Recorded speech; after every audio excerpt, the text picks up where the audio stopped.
Welcome to Nice to Matcha, a Project Zion podcast series where we meet new people, leaders, movers, and shakers, or all of the above.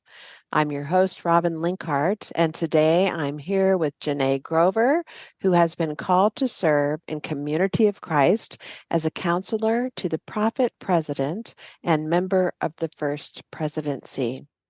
If that call is sustained in legislative session at the 2025 World Conference, Janne will be ordained during a worship service at that same conference.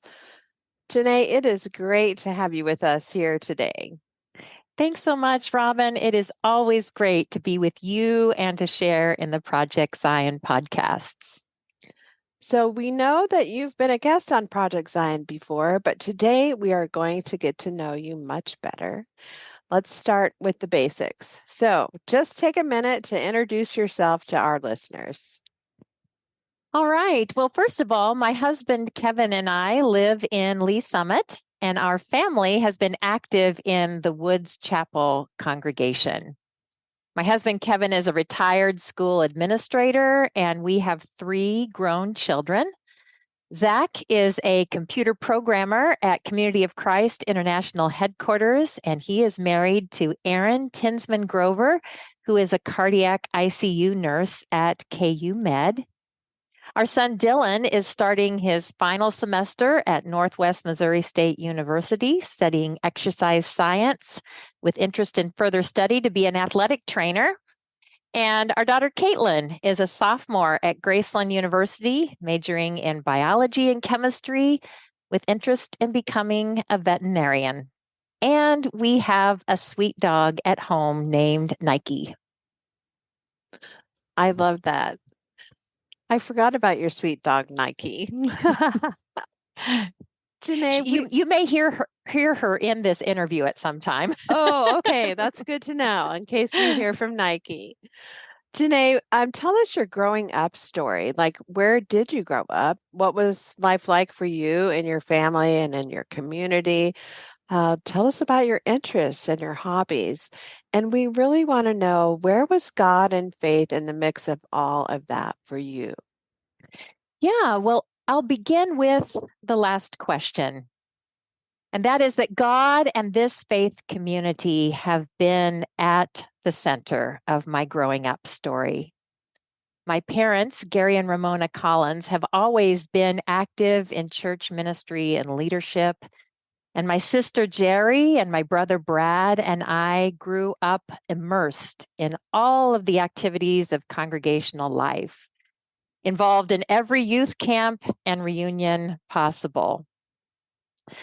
So I was born in Maryville, Missouri, and lived in Salt Lake City, Utah for a short time as a toddler while my dad was pursuing his PhD studies. And then we lived in Ottawa, Kansas for a couple of years where I started kindergarten. But my formative years are mostly in Lamoni, Iowa, and Maryville, Missouri. So my early elementary years were spent in Lamoni, which is where I was baptized, and I experienced my first business meeting. First of many, many business meetings. And that is what I was most excited about after being baptized and confirmed, was participating in a business meeting. I had no idea how many there would be in my life. But my middle school and high school formative years were spent in Maryville, Missouri, and we lived near my maternal grandparents on their farm. And while I was not crazy about farm chores, I am grateful for the experience, the values, and the work ethic associated with growing up on a farm. What I loved most about growing up on the farm was raising and riding horses. And my 2 favorite horses were Rocky and Rafty. And another essential part of my formative years was music lessons. I began violin lessons at the age of 4 and piano lessons at the age of 5. And in middle school, I began playing the saxophone, which really became my love. I've always loved to read, and while I was never a great athlete, I enjoyed playing sports of any kind, but especially volleyball at Far West church camps, and that's spectacular. And in high school, I was highly involved in music, especially band, and I participated in some forensics and theater and cheerleading and track. And I really appreciate that I was nurtured as a disciple and as a church musician by the rural congregation of Bedison, Missouri. I will always be mindful and grateful of that beloved community out in the country, by the incredible potlucks that we enjoyed, but also by a sense of belonging and a sense of value to that community. And Section 156 came forth during my sophomore year of high school. And I remember thinking immediately that this would open the door for my mom to serve in priesthood. But at that time, I had never considered the possibility that I might serve in an office of priesthood. Certainly not in the office of priesthood to which I have been called. That's amazing. Yeah, wow, that's a lot, Janae. I do have to say that there is nothing like a potluck in the rural community of the U.S. Nothing. There is nothing like, and the homemade pies, that could be its own Project Zion podcast. That's right. And all that fresh produce that yes, makes its way to the table in many wonderful forms. And absolutely. I often see a lot of homemade bread sometimes show up. And yes, yeah, yes, that's great. So you were in band in high school. Did you do marching band in high school? yes. Oh, don't you love it? I do. I never played an instrument. I was a twirler my freshman year in high Oh. school, and then I was drum major for the rest of my time, but I loved marching band. Yeah, me too. I played flute and marching band and oboe and concert band, but marching with a flute, you've got to always know when you're passing the tuba, you get it down out of your mouth before you lose all your teeth.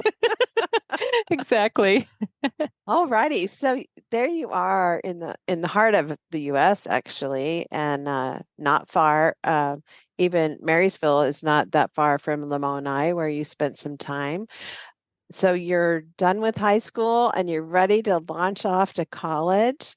Tell us what comes next for you in these chapters of college and beyond, and your career and the continued unfolding, as you say, of how your discipleship and ministry takes place in those years. Yeah, so I went to the University of Missouri in Columbia for my undergraduate work, and I majored in vocal and instrumental music education, certified kindergarten through 12th grade. And I should add that I never wanted to be anything but a music teacher.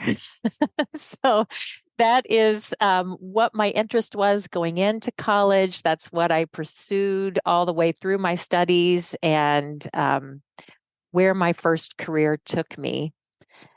So in college, I was involved in all aspects of the music department, but again, particularly with Marching Mizzou. And again, I served as a drum major for 3 years. Interesting fun fact, during my time there, GTE was doing a commercial that was illustrating how the phone system had connected the campuses. And I think that's hilarious now when we think about the online connectivity. But this was a phone system that connected the University of Missouri campuses. And they used the marching band to illustrate for this commercial. And because I was the drum major, I was upgraded to the principal character, and I received royalties for this national commercial. So that's kind of a fun fact. I don't know if anybody would even recognize me if they saw that, but but anyway, you never know where those opportunities will open up. But during that time, the Columbia congregation was a wonderful church family for me that nurtured and supported me during my college years. I loved it when I would march by and there would be a group of them that would wave and see me and those wonderful connections. So it was really a valued community to me. After I graduated, I taught band for 2 years in Harrisonville, Missouri, and then went to Florida State University to pursue my master's degree in instrumental conducting. And following that, I taught band in Marietta, Georgia for a year. And during this time as a young adult, I was involved in every congregation where I moved and was always welcomed as a music minister, especially as a piano player. But I was also a seeker at that time. And not necessarily a seeker of another faith community, but really a seeker of finding my own faith journey or finding a faith journey that was my own or an understanding of it as my own, not just one I inherited. And so during this time, while attending a congregation in Atlanta, I was looking for the adult Sunday school class, and I accidentally walked into the adult pre-baptismal class. But I was welcome to stay and enjoyed that journey of kind of rediscovering this faith community through the lens of another seeker. This was also around the time that the temple was completed. And I had the opportunity to tour it with my parents and with Larry Norris before it opened. And that experience was transformational for me as I felt the welcome into a global community just as I walked into the narthex lined with flags from around the world and under the cross made of wood from around the world. As I experienced the meaning of the worshiper's path, the expanse of the sanctuary, and the awareness of God, and the call of the world plaza, I was home.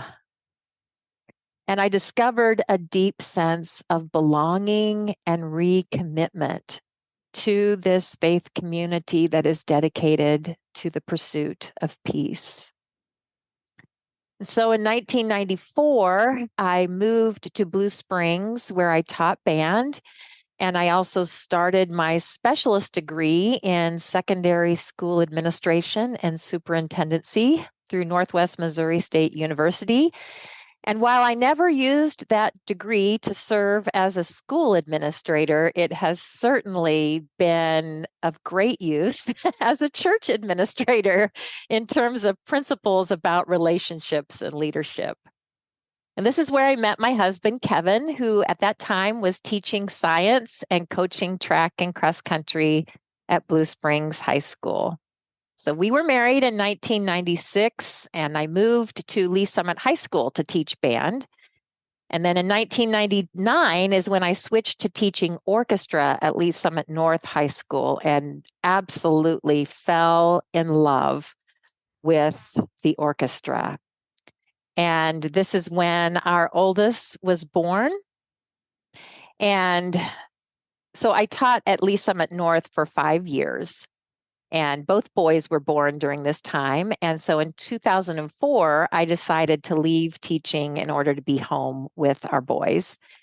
And our daughter, Caitlin, came along shortly after that in 2005. And while I was home with my kids, I taught private music lessons. And in fact, President of 70, Joelle White, was one of my students. She was a saxophone student of mine. And I also took care of my sister's 3 kids and one other sweet little boy named Hudson. And during this time, I was immersed in all aspects of congregational life, especially all aspects of music ministry. I enjoyed working with various musicians and ensembles, and I directed the adult choir and the children's choir. And I loved the opportunity to do some Christmas and Easter cantatas that included a full choir and a full orchestra at Woods Chapel. And I helped lead vacation Bible school experiences and even composed original music for Bible school curricula. This is also where I lived into my first priesthood calling. Before our first son was born, I experienced in a dream that I was called to priesthood. And I journeyed with this possibility for quite a while, maybe even resisting it at times. But I came to a place of peace and offered to God that whether or not I was ever called to serve in priesthood, I would faithfully serve in whatever way was needed as a disciple and as a music minister. So shortly after that is when I was presented with the call to serve as priest. And I valued this call, and I carried the ministry of the priest as presence, as friend, as minister with families into each of my priesthood calls. And as an elder and a high priest, I served as a member and leader of the worship commission, was part of the pastorate, and coordinated worship experiences for reunions. And as our kids grew up, church was always one of their favorite places to be. In fact, one time I actually used the threat of taking away church privileges if some behavior was not modified, and I find that hilarious. But they all value the community that nurtured their discipleship and that has loved them since the day they were born. Well, I just love your story, Janne.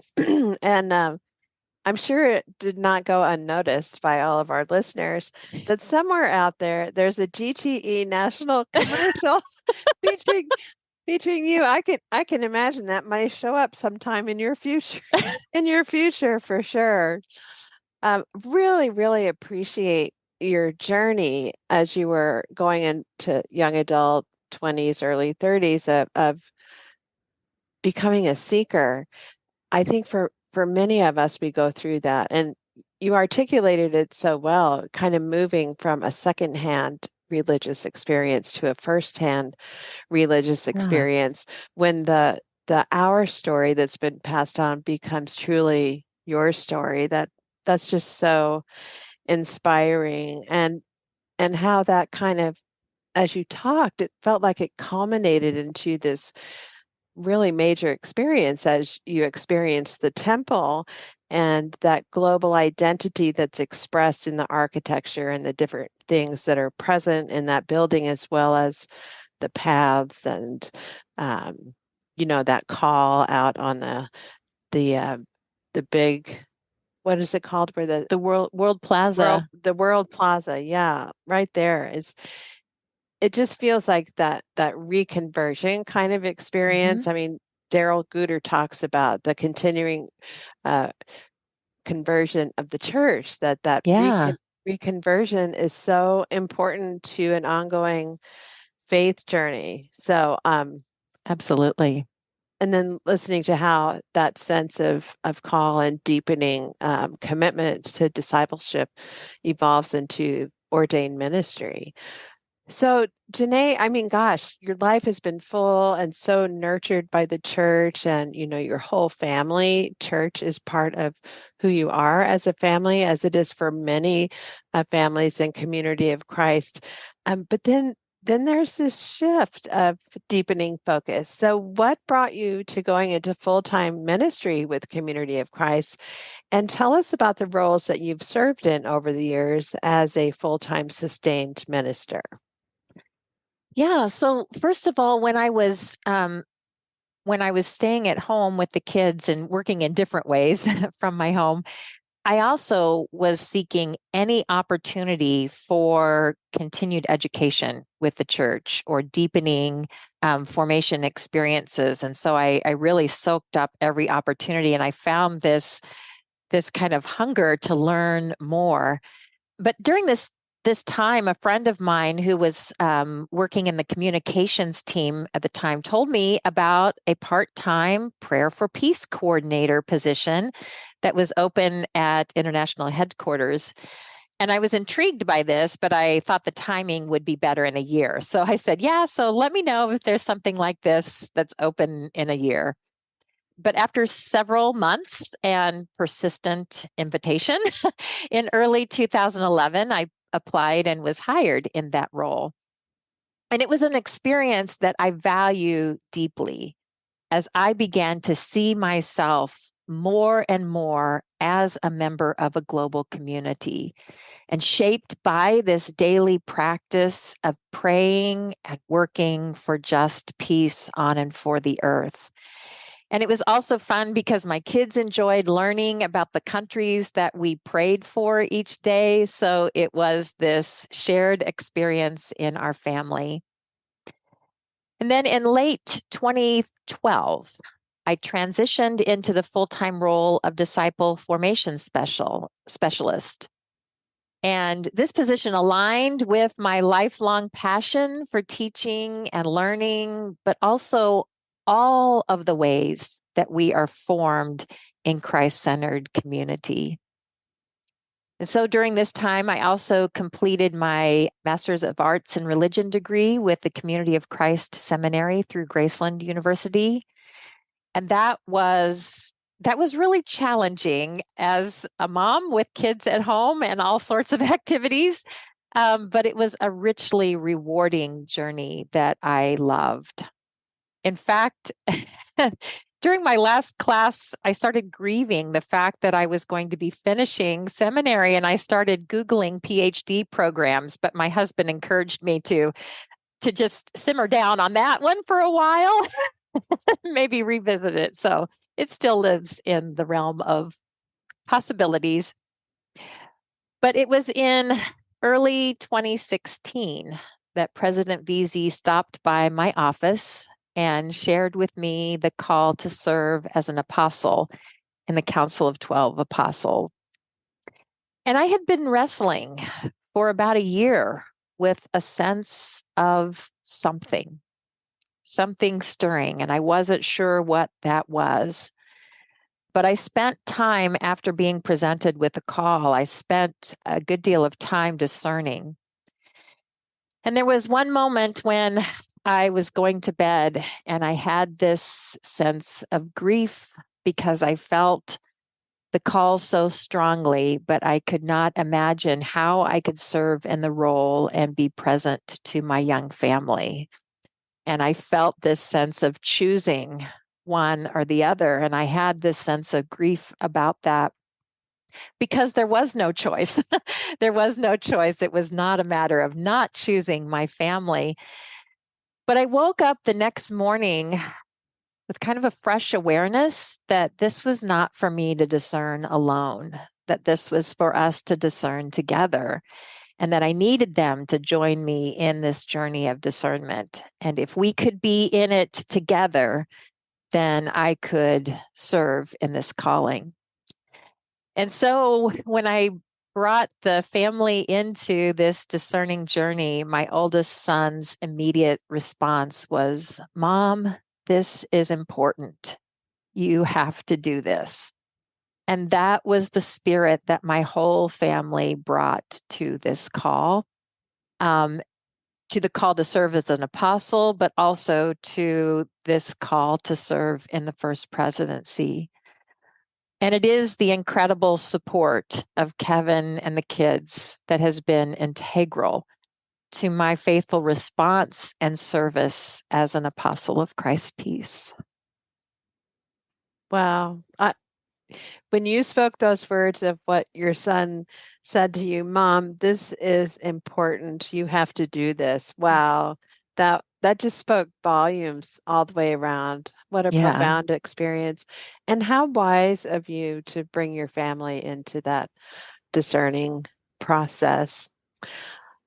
I want to take just a quick detour at this time because this is a question that comes up and also a challenge. And it may seem odd, but often as full-time ministers, we can be so consumed by the doing of ministry and church life that we neglect the being and the continuing need of our own souls.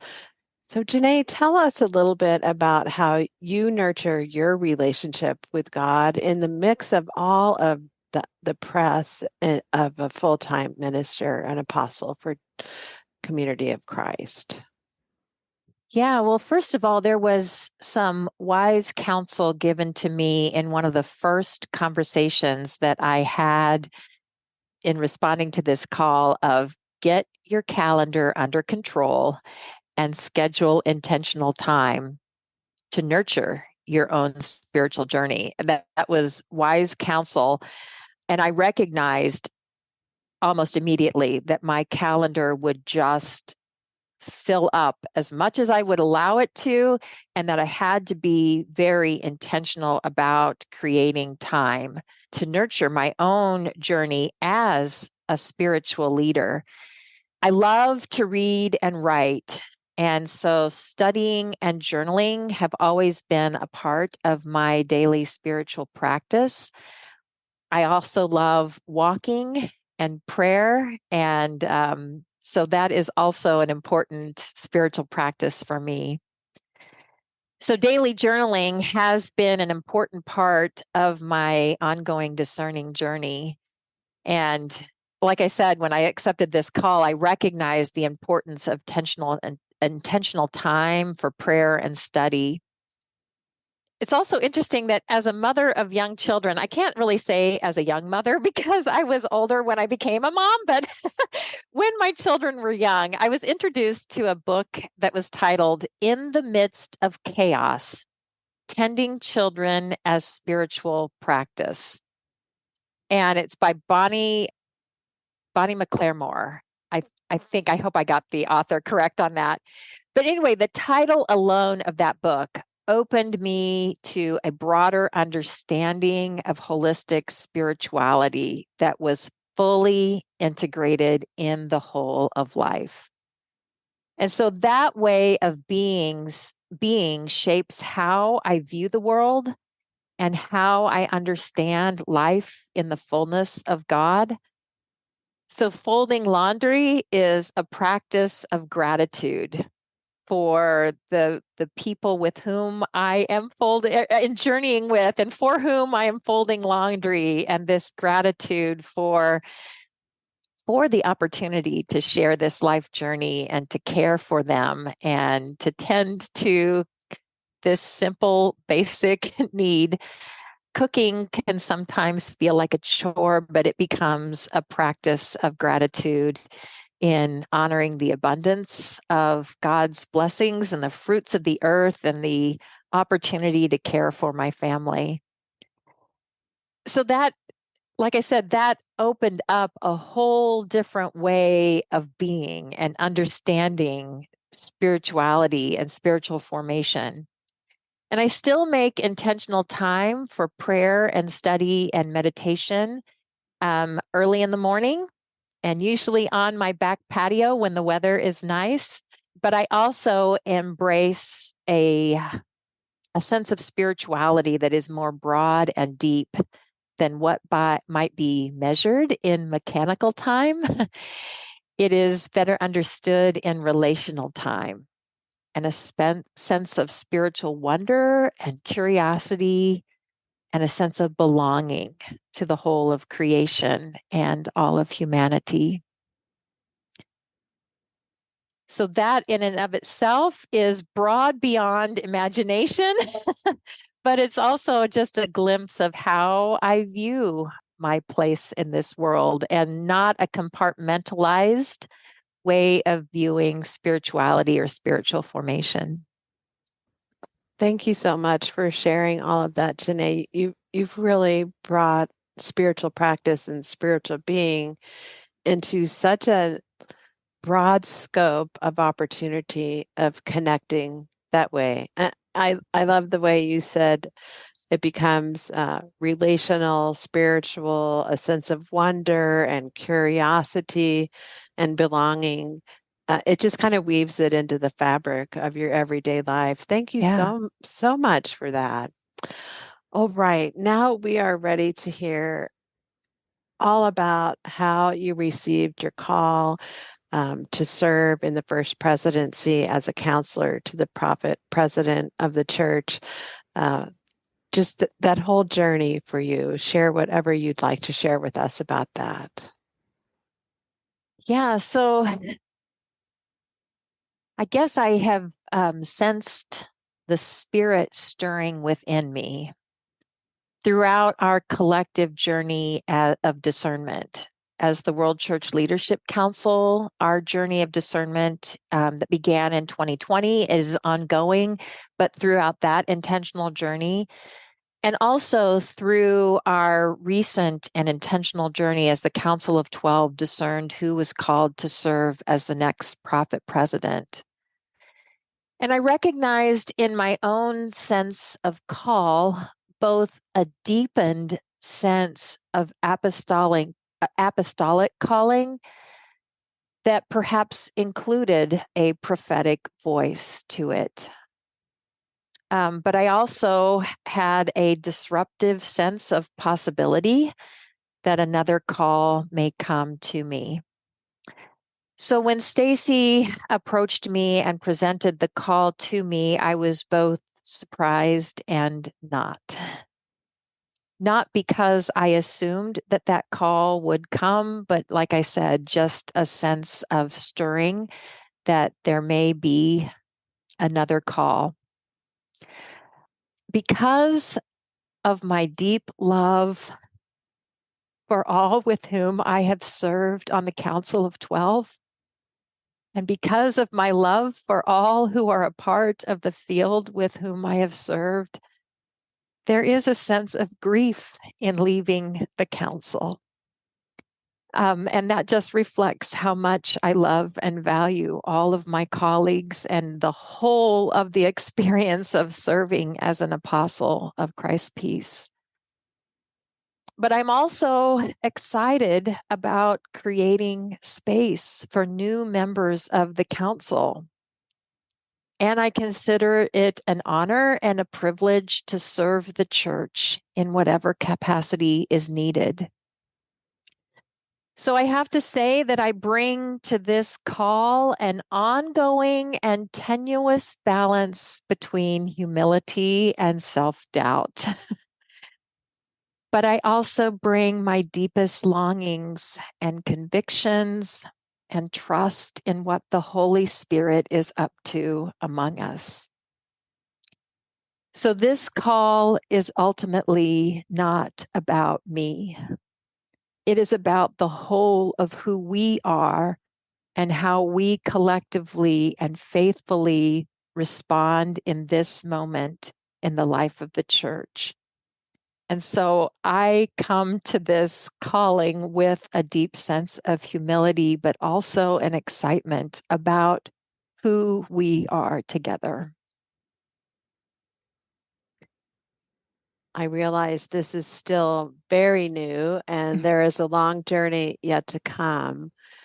But so far, Janne, how has this new chapter in your ongoing, and I'll call it adventure with God, changed things for you? Yeah, so it's interesting how you begin to view things through a new lens as you lean into whatever calling it is. And so I never viewed my apostolic calling from one particular field perspective, but through the shared lens of the council. And so as I start to lean into this call, I'm beginning to broaden my gaze in seeing the church through a collective lens of how the leading quorums work together. So that has become just a slightly different lens of how I view my call and how I view the work of the leading quorums and the response of the church. So it's both an experience of broadening and refocusing a bit. And I cherish the relationships that have been nurtured through my relationship with the Central USA Mission Field and other places where I have had opportunity to share in ministry. And I look forward to how new relationships will form and develop in new and different ways through this calling. There was one time when President Veazey asked if I missed teaching. And in that moment, I said, yes, I miss the relationship with the students that I had, and I missed creating music together. But I don't really feel like I have ever left teaching. I feel like this journey has just been a shift in the classroom because I view it as a shared journey of learning and formation, and I feel like that is ongoing.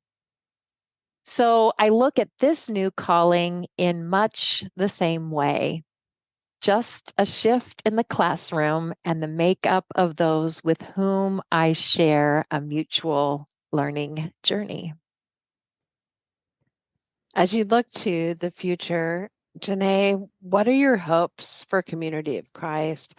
And maybe how do you see God moving in today's world? And it seems like today's world changes from one day to the next. Yeah. And how does that reality connect with our movement and with the heart of God's vision for all creation as we understand it as a faith community?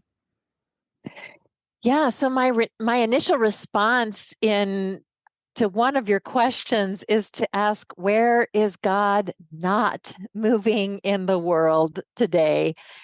In that sense, I feel like the world is immersed in holy possibility, and we see the significant challenges that are before us, but also the hope-filled mission opportunities. So, as a small but vibrant global community, we will continue to faithfully discern what matters most as we respond in Christ's mission through whole life stewardship and our response in the midst of all that God is up to. And I hope that we will not be consumed by anxiety around numbers. I'm sure that the presiding bishopric might have different thoughts about that statement. But I hope that we are instead renewed and strengthened and wildly generous in our call and response to share the peace of Christ on and for the earth as the heart of our calling as a journey of a people of faith. I hope that we will expand our ecumenical and interfaith partnerships while also embracing the important voice that we bring to that larger table. I hope we will not be limited by either tradition or emergence, but that we will live into a healthy both and blend of all that is meaningful and hopeful. I hope we will continue to expand our understanding of the importance of sacraments and fling wide the doors of invitation and holistic pastoral care through sacrament ministries and sacramental living. And I hope we never tire of the blessing and power of who we are when we sing together, and that we will continue to expand and embrace the canon of our heart songs that express who we are and who we are called to be as a global community. And I hope that someday I never hear, why is this church such a well-kept secret? Oh, I love that, Janne, all of that. And that phrase, beautiful phrase, canon of our heart songs. That is wonderful. Okay, Janne, is there anything that you would like to share today that I haven't asked you about? Well, I just wanted to share that in my limited but incredibly formative travels around the church, and I certainly look forward to more of those opportunities, I am powerfully aware of the blessing of this beloved community.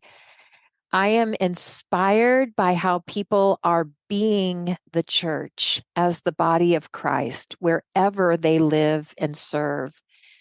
And I am humbled by how much I have yet to learn about the power of unity in our diversity. And I know that most people's perspective of the church is what they experience in their local context. And that is incredibly important because that is where mission is most tangible. But I hope that that our view of the church is always broadened by who we are as a global community and what our collective responsibility is in liberating and healing unjust systems and protecting the most vulnerable. Well, Janne, thank you so, so much for making time to be with us today and for sharing your story with us so authentically and transparently. It's been a window into not just your life, but into your soul and your deep, deep commitment and sacred yes to Christ's call to come and follow me. And I know everyone joins me in our joy and anticipation of your new call and what you will bring to the church. You have always been a blessing to this community, and I know you will continue to share your life and ministry in ways that will bless us all for many years to come. So thanks for being with us. Thank you, Robin. I am grateful that you are part of my unfolding life story, and I value this journey that we share together. Thank you. Listeners, if you would like to hear more from Janne, check out episode 6060, where Janne shares more about her life story and ministry. Links to other Project Zion podcasts featuring Janne can be found in the show notes for today's podcast. As always, a very special thanks to all of you, our listeners, for spending a portion of your day with us. This is your host, Robin Linkhart, and you are listening to Project Zion Podcast. Go out and make the world a better place. Take good care. Bye-bye.